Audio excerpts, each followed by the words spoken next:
Welcome to खोलो किताब। आज हम क्लास 7th की वर्कशीट नंबर 17 करेंगे हिंदी की, जो आपको 15 सितंबर को मिली है। ऊपर यहाँ आप अपना नाम लिखेंगे, यहाँ कक्षा अध्यापक का नाम। अगर आप चैनल पर नए हैं तो पहले चैनल को सब्सक्राइब कर दें और वीडियो पसंद आए तो लाइक एंड कमेंट करना न भूलें। साथ में बेल आइकन को भी प्रेस कर दें ताकि हमारी हर लेटेस्ट वीडियो का नोटिफिकेशन आपको मिल जाए और आपकी कोई भी वीडियो मिस ना हो। ये हमारा चैप्टर पापा खो गए जो बुक में दिया हुआ है, उसका सेकंड पार्ट है इस असाइनमेंट में।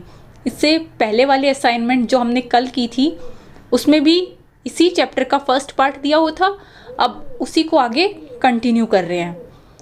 फर्स्ट पार्ट में हमें क्या स्टोरी बताई थी? एक फैंटेसी काल्पनिक स्टोरी है जिसमें निर्जीव वस्तुएं आपस में बातें कर रही हैं। एक ये लेटर बॉक्स है, पेड़ है, कौवा है, ये इधर दिखा रखा खंबा है और पोस्टर पर बनी हुई एक नाचने वाली औरत है। ये लोग वैसे तो बातें नहीं करते हैं, बट इस स्टोरी में हमें दिखाया गया है कि ये लोग आपस में बातें कर रहे होते हैं। फर्स्ट पार्ट में हमने पढ़ा था, क्या दिया हुआ था उस स्टोरी में कि पेड़ और खंबा ये दोनों आपस में बातें कर रहे थे कि रात का टाइम है और कितनी बोरियत भरी रातें होती हैं। दिन तो किसी तरह कट जाता है, हड़बड़ी में लोग आते जाते रहते हैं, बट रात को वो लोग काफ़ी बोर हो जाते हैं। फिर ये खंबा बोलता है पेड़ को, यार ये तो फिर भी ठीक है, बरसात की रातों से तो काफ़ी अच्छी रात है आज वाली। बरसात की रात याद है क्या क्या होता है? बरसात के टाइम पे मेरे को बल्ब ज़ोर से पकड़ के रखना पड़ता है क्योंकि तेज़ हवाएं चल रही होती हैं, खड़े खड़े भीग के बहुत बुरी हालत हो जाती है। फिर पेड़ बताता है कि हाँ, एक बार उसके ऊपर भी बिजली गिरी थी और वो चीज़ याद करके थर थर काँपने लग जाता है। तो खंबा बोलता है, हाँ मैं तो लोहे का बना हूँ इसलिए मेरे को इतनी ज़्यादा तकलीफ़ नहीं होती है, अदरवाइज़ ऐसे धूप में खड़े खड़े या बारिश में, सर्दी में, गर्मी में हालत ख़राब हो जाए खड़े खड़े तो। फिर ये पेड़ क्या बोलता है, मैंने भी ये पत्तों का कोट पहन रखा है, इन्हीं की वजह से मैं धूप से, बारिश से, सर्दी से बच जाता हूँ, वरना तो मैं भी बीमार पड़ जाता। और पेड़ क्या बताता है साथ में, मैं तो बहुत पहले का खड़ा हूँ, तुम तो बाद में आए थे, मैं तो यहाँ तब से हूँ जब ना तो ये सिनेमा हॉल पे पोस्टर वाली औरत होती थी, ना यहाँ इतनी बिल्डिंगें होती थी। और जब शुरू शुरू में तुम आए थे तो मुझे तो बहुत खुशी हुई थी कि मेरे को एक दोस्त मिल गया जिससे बातें करा करूँगा, पर तुम तो इतने अकड़ू थे, कभी बात ही नहीं करते थे, इतनी ऊपर नाक रहती थी तुम्हारी।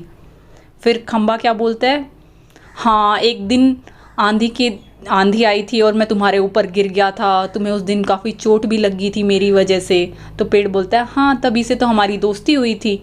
फिर ये दोनों आपस में बातें करने लगे थे। जिस दिन खंबा पेड़ के ऊपर गिरा था उस दिन खंबे का गुरूर झड़ गया था और उन दोनों ने आपस में दोस्ती कर ली थी, आपस में बातें करने लगे थे। इधर पेड़ के पीछे कौवा बैठा दिख रहा है ना, ये लेटर बॉक्स कुछ दोहे को गुनगुनाता है, जिसे सुनकर कौवा क्या बोलता है, कौन है जो इतनी रात को मेरी नींद खराब कर रहा है, इतनी मीठी आवाज़ में गा रहा है? तो लेटर बॉक्स क्या बोलता है, मीठी आवाज़ में ही तो गाएंगे, क्या तुम्हारी तरह कर्कश काँव काँव करें? क्या है वो, क्या कर रहा था? लेटर बॉक्स के अंदर हम चिट्ठियाँ डालते हैं जो डाकिया फिर सबके घर दे के आता है। लेटर बॉक्स ने अपने अंदर से एक चिट्ठी निकाल के और उसको पढ़ रहा था। किसकी चिट्ठी थी?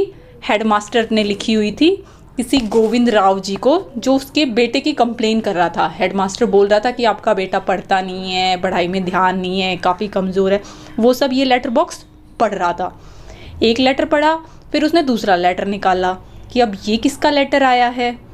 तो पेड़ और खंबे ने उसको क्या बोला कि गलत बात है ऐसे किसी का लेटर पढ़ना, हमें किसी और का लेटर ऐसे नहीं पढ़ना चाहिए।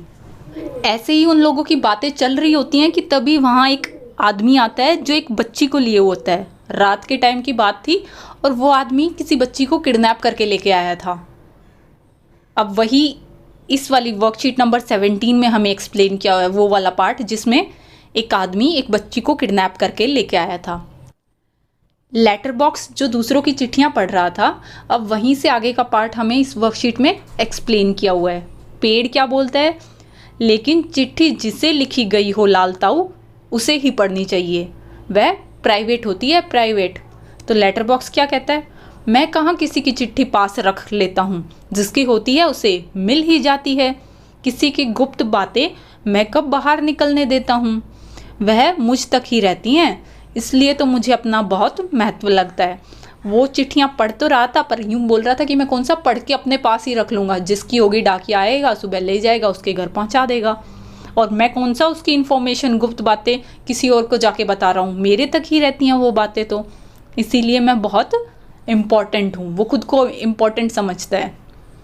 अब वहाँ एक आदमी आता है, ये बातें वो बोल के नहीं बता रहा है, बट हमें स्टोरी ऐसे दिखाई गई है इसलिए ये लिखा हुआ है। मैं बच्चे उठाने वाला हूँ, दूसरा कोई काम करने की मेरी इच्छा नहीं होती। अभी थोड़ी देर पहले एक घर से यह लड़की उठाई है मैंने, गहरी नींद सो रही थी, अब तक उठी नहीं है, उठेगी भी नहीं। मैंने इसे थोड़ी बेहोशी की दवा जो दी हुई है, ये स्टेज पे जैसे शो चल रहा होता है, कोई आदमी एक बच्ची को लेके आएगा, हमें क्या पता चलेगा ये कहाँ से लेके आया है, कौन है, तो वो ऐसे ही बोल के हमें डायलॉग्स बताए गए हैं कि मैं बच्चे उठाने वाला हूँ और मेरा कोई और काम करने का मन नहीं करता है। थोड़ी देर पहले इस लड़की को उठा के लेके आया था, ये अपने घर में गहरी नींद में सोई हुई थी और अभी ये उठेगी भी नहीं क्योंकि इसको बेहोशी की दवा दे रखी है।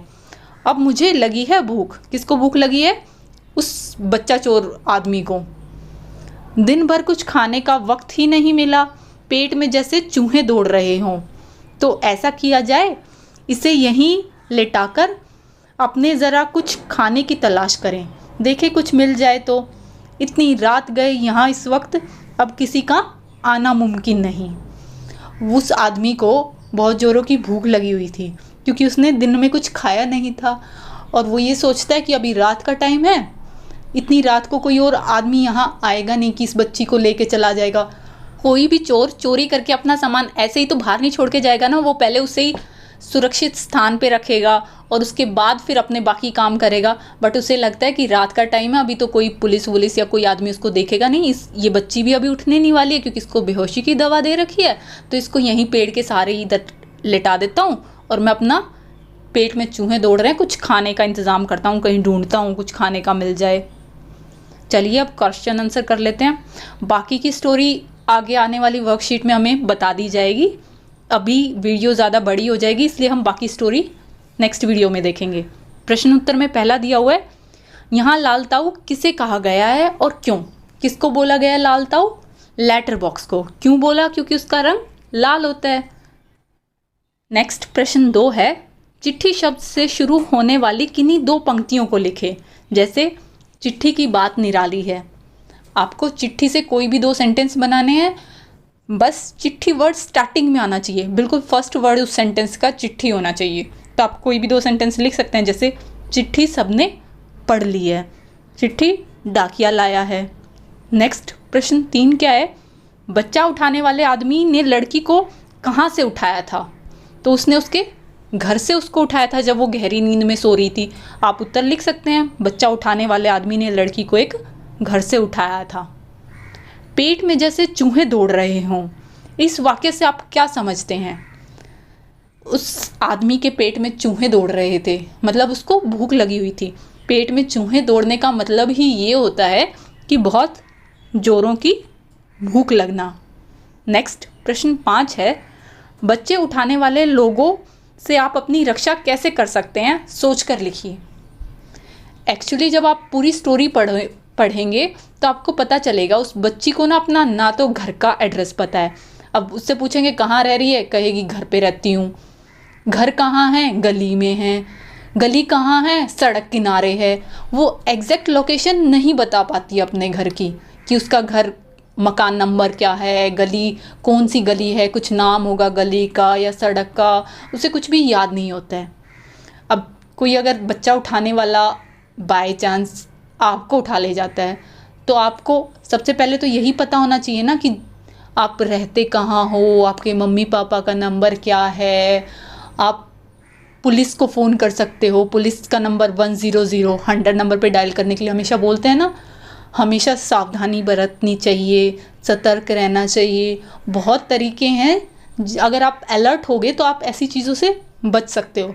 अब एक गलती उनकी क्या थी, वो रात को सोते वक्त उसको उठा के लेके गया है, मतलब उन्होंने सोते वक्त अपने घर के दरवाजे खिड़कियां अच्छे से बंद नहीं की हुई थी। तो हम ये भी कर सकते हैं कि जब घर में अकेले हों तो अपने खिड़की दरवाज़ों को अच्छे से बंद कर दें और सतर्क रहें, अनजान अजनबियों से दूरी बना कर रखें, अपने घर का पता, टेलीफोन नंबर आदि याद रखें, ताकि इन केस कभी हम गुम हो जाएं तो हमें अपने घर तक पहुंचने में दिक्कत ना आए। नीचे गतिविधि दी हुई है, अपनी सुरक्षा हम कैसे कर सकते हैं, इस विषय पर अपने माता पिता, अभिभावक या आस पड़ोस के लोगों से बातचीत करके एक योजना बनाकर अपने दोस्तों के साथ चर्चा कीजिए। आप फ्रेंड्स के साथ भी डिस्कस कर सकते हैं। जो सावधान इंडिया देखते होंगे उसमें सबसे पहले ही बोलते हैं ना, सावधान रहें, सतर्क रहें। कैसे सावधान रह सकते हैं, कैसे सतर्क रह सकते हैं, कैसे कुछ आपको अजीब लगे तो अपने घर वालों को बताएं, कोई डाउट हो, कुछ प्रॉब्लम हो तो घर वालों से ज़रूर शेयर करें। ये सब तरीके आप अपने फ्रेंड्स के साथ या अभिभावकों के साथ डिस्कस करेंगे। इसी के साथ ये वर्कशीट हमारी कंप्लीट हुई। मिलते हैं नेक्स्ट वीडियो में अगली वर्कशीट के साथ। Don't forget to like, comment, share and subscribe the channel. Thank you.